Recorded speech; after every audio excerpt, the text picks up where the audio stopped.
महाकुंभ 2025 आखिर क्यों इतना खास है कि यहाँ इतने बड़े बड़े बाबा और सेलिब्रिटी सब जा रहे हैं और जाके गंगा में स्नान कर रहे हैं। अब सवाल ये उठता है कि आखिर कब शुरू हुआ था कुंभ और इसकी कहानी क्या है। महाकुंभ में हुए भगदड़ से कई लोगों की मौत हो गई और कई लोग घायल हो गए हैं, लेकिन क्या ये पहली बार था? इस टॉपिक पे हम आगे बात करेंगे। इससे पहले हम जानते हैं कि महाकुंभ कैसे शुरू हुआ, क्यों इन्हीं 4 जगहों पर लगता है महाकुंभ और क्यों 12 साल में ही लगता है महाकुंभ। ये कुंभ क्यों इतना खास है, इस वीडियो में हम सब कवर करेंगे। कुंभ के बारे में आपको बता दें कि कुंभ मेला हिंदू धर्म का एक बहुत बड़ा महत्वपूर्ण धार्मिक आयोजन है जो हर 12 साल पर लगता है। इस बार महाकुंभ प्रयागराज में लगा है, जिसकी शुरुआत 13 जनवरी 2025 से शुरू हुई है, जिसका समापन 26 फरवरी 2025 को होगा। इस मेले का आयोजन खास तौर पर 4 पवित्र स्थानों पर होता है: हरिद्वार, प्रयागराज, उज्जैन और नासिक। इन स्थानों को पवित्र माना जाता है क्योंकि ऐसा माना जाता है कि जब देवता और असुरों ने समुद्र मंथन किया था तब यहाँ पर अमृत की कुछ बूंदें गिरी थी। लेकिन क्या आप जानते हैं कि महाकुंभ का आयोजन हर 12 वर्षों पर ही क्यों होता है? ऐसे में आइए जानते हैं कि महाकुंभ मेला हर 12 साल पर ही क्यों लगता है। साथ ही जानते हैं इसका धार्मिक और आध्यात्मिक महत्व। धर्म ग्रंथों के अनुसार एक बार महर्षि दुर्वासा के श्राप के कारण स्वर्ग, ऐश्वर्य, धन और वैभव आदि से विहीन हो गया था। तब सभी देवता भगवान विष्णु के पास गए। भगवान विष्णु ने उन्हें असुरों के साथ मिलकर समुद्र मंथन करने का उपाय बताया। उन्होंने कहा कि समुद्र मंथन से अमृत निकलेगा, जिसे ग्रहण कर तुम अमर हो जाओगे। यह बात जब देवताओं ने असुरों के राजा बलि को बताई तो वो भी समुद्र मंथन के लिए तैयार हो गए। बासुकी नाग की रेती बनाई गई और मंदरांचल पर्वत की सहायता से समुद्र मंथन किया गया।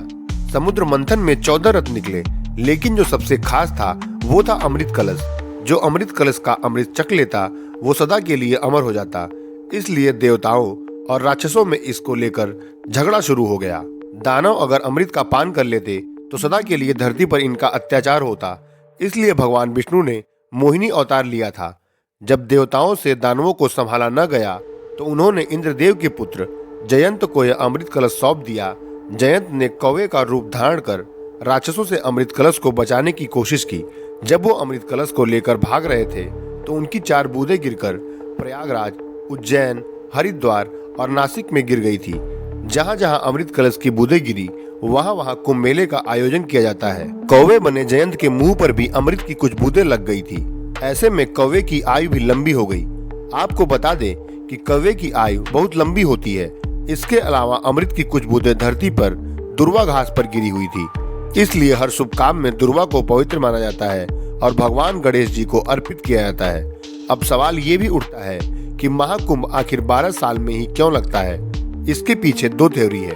पहला, पौराणिक मान्यता यह भी है कि अमृत से भरे कलश को स्वर्ग पहुंचने में 12 दिन लगते थे और देवताओं का एक दिन पृथ्वी के 1 साल के बराबर होता है।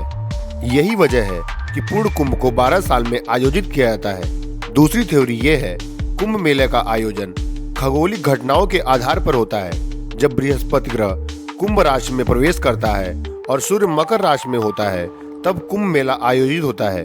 बृहस्पति को अपनी कक्षा में 12 साल का समय लगता है, इसलिए कुंभ मेला हर 12 साल में एक बार आयोजित होता है। लेकिन ये 2025 का महाकुंभ इतना खास क्यों है? क्योंकि यह 144 वर्षों के बाद हो रहा है। हर 12 साल में एक सामान्य कुंभ मेला आयोजित होता है, लेकिन 12 कुंभ मेलों के बाद 144 महाकुंभ का आयोजन होता है। अगर हम अंग्रेजों के जमाने की बात करें तो कुंभ की ब्रिटिश गवर्नमेंट की कहानी और भी दिलचस्प है, जहाँ नहाने के लिए ब्रिटिश गवर्नमेंट टैक्स वसूलती थी। ब्रिटिश शासन काल में वह भी ब्रिटिश अफसर इतने बड़े आयोजन को लेकर चौंके हुए थे। उनकी इस प्रतिक्रिया को ब्रिटिश ट्रैवलर फैनी पार्क्स ने अपने ट्रैवलॉग में बहुत दिलचस्प तरीके से दर्ज किया है। फैनी के ही विवरण से ये भी सामने आया था कि अंग्रेजों ने जब कुंभ को समझना शुरू किया तो उन्होंने इसे बहुत व्यावसायिक स्थल तौर पर देखा था।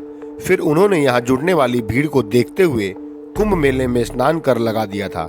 वह 1 रुपया स्नान के लिए वसूलते थे। 1 रुपया कितनी बड़ी रकम होती है, इसे ऐसे समझिए कि उस समय एक आम आदमी की आमदनी 10 रुपए थी। अंग्रेजों ने तो बाल कटवाने पर भी टैक्स लगाया था। 2025 महाकुंभ की शुरुआत में 40 करोड़ लोगों को आने का अनुमान लगाया जा रहा था, लेकिन आपको बता दें कि अभी तक 35 करोड़ से ज्यादा लोग कुंभ में नहा चुके हैं और अभी आगे ये गिनती और बढ़ने की उम्मीद है। वहीं महाकुंभ में हुए भगदड़ से गई जान और घायल हुए लोगों की कहानी कोई नई नहीं है। ऐसा पहले कई बार हो चुका है। अंग्रेजों के समय में 1820 में कुंभ में भगदड़ मचने से 450 लोगों की मौत हो गई थी। आजाद भारत के पहले कुंभ में ही भगदड़ मची थी, जिसमें 1000 से ज्यादा लोगों की मौत हो गई थी। साल 1954 में आजाद भारत का पहला कुंभ इलाहाबाद यानी कि अब का प्रयागराज में लगा था। 3 फरवरी को मौनी अमावस्या थी। लाखों लोग स्नान करने के लिए संगम पहुंचे थे। बारिश की वजह से चारों तरफ कीचड़ और फिसलन थी।